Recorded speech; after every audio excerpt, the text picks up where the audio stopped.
It has been said that great accomplishment is born in dreams. But dreams, if they are to be realized, must be nourished, given time, and a place in which to grow. Here, on 470 acres of the James River in the Tidewater area of Virginia, is such a place. Clanging, immense, powerful, and in its own way, beautiful.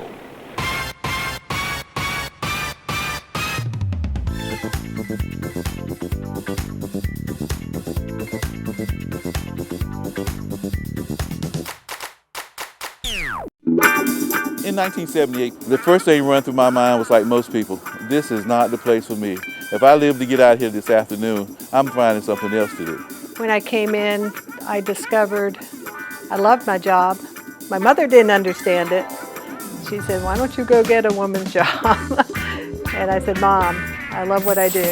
I said I'm gonna work here in 6 months, a year.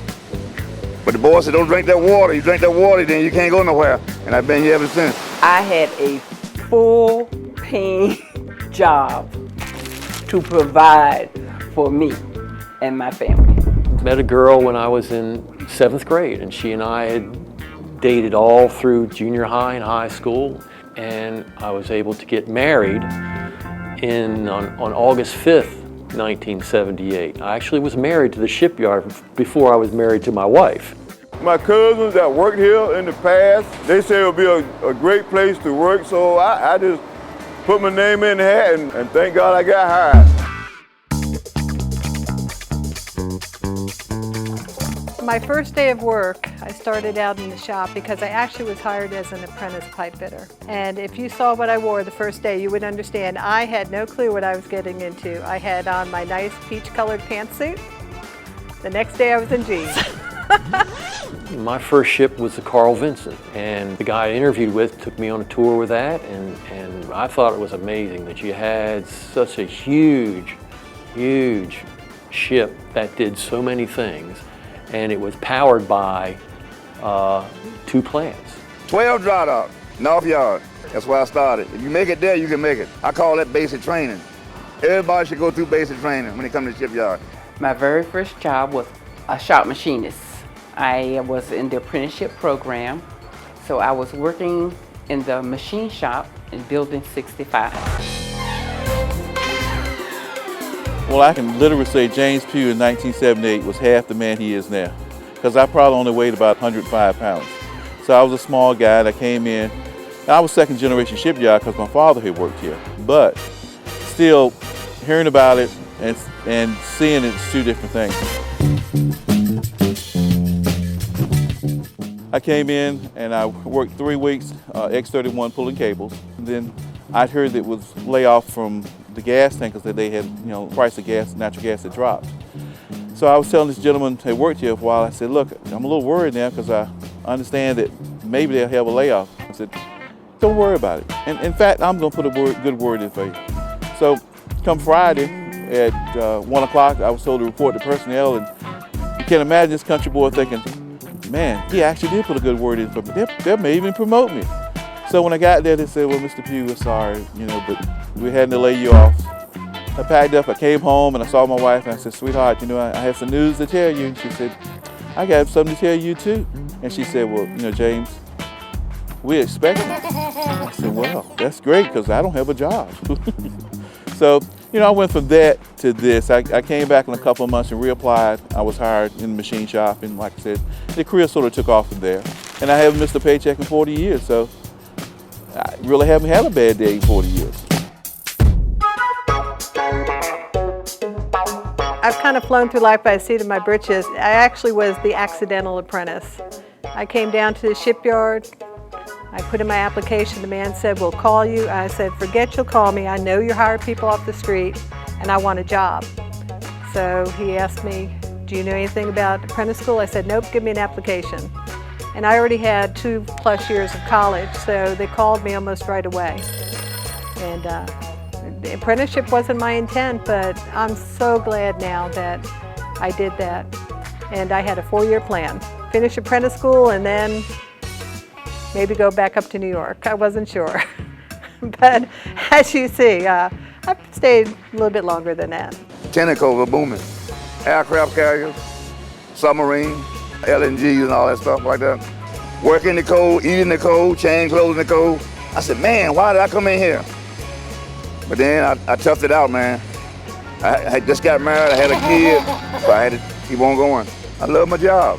How could I come every day if I didn't love it? I work 8 hours a day, and I'm here every day. Don't miss no time. When I came in the shipyard, I got with my first supervisor. Started calling me John Boy. That name stuck with me for 40 years. I love the shipyard, man. I do all the pressing. If I can get it in the house, I can press it. I press everything. Mild steel, HY80, LSS 65, you name it, I press it. Well, I am from the small town of Mary Hill, North Carolina. And when I get up here, I see man, I'm out in the city and I see all these great ships and it was just exciting to me to see all of this. When I came in back in 1978, I was making $4.24 an hour. I believe it was $4 an hour, and that was all the money in China to me. I do, but I don't even want to discuss it. It's so pitiful. But it was the times, and if I'm not mistaken, it was $3.65 an hour. Oh my goodness. I do not remember how much I was making in 1978. My first car was a Smurf Blue Plymouth Arrow that was real good on gas. I could take $5 and fill it up and ride all week long. I got home, I got cars, come for the shipyard, I want to have all that. It made me what I am. This whole place in a package that keeps me coming back. You grow into trusting and respecting shipbuilding. The energy that is put into bringing everything together. It's mind-blowing to me that we can take a drawing as human beings and keep connecting the pieces like a puzzle. It's just like Noah building the ark. For the past 40 years, the calculation technology has improved so much, where you've gone from hand calculations to calculations you perform on a computer and have number results, to where actually you can visualize what you've done 3D. And I think that's a tremendous step. And I've enjoyed working here. It's been a challenge. It's made me think. Sometimes I had to think on my feet. Other times I could sit down at a desk and think about what to do for certain problems. But it's challenged me and it's been rewarding. Me being around for 40 years, like I said, it means a lot. Because I had no idea I would be here. When I left and took military leave back in '03, fighting the Iraqi war, I may not have made it back, but we made it back, and now I got 40 years, and it means a whole lot to me. I'm bigger, I'm slower, I'm grayer. Whole lot of changes, man. Yeah, I'm still here. I think a master shipbuilder has a responsibility to set the example. I really love helping people to be better. To me, training, teaching, you're helping people be successful. And when I look at those young faces, I just think possibilities. They just have so much ahead of them if they understand that life is short and the only thing they're going to leave behind is what they leave in others. These are the good old days, because 40 years has almost been a blur. But I enjoy working, I enjoy doing what I do. And God's given me my health and strength, which has allowed me to do a lot of different things. I'm still active in playing different sports, still active in church. So yeah, I'm living the best of both worlds. I heard people say about the good old days. To me, these are the good days. I am Gaynell Love. I am Rolex Walton. I'm Mike Peters. I'm James Arlen Pugh. I'm Rita Mary Bruce. I'm Herman Holly. We are proud to be Master Shipbuilders.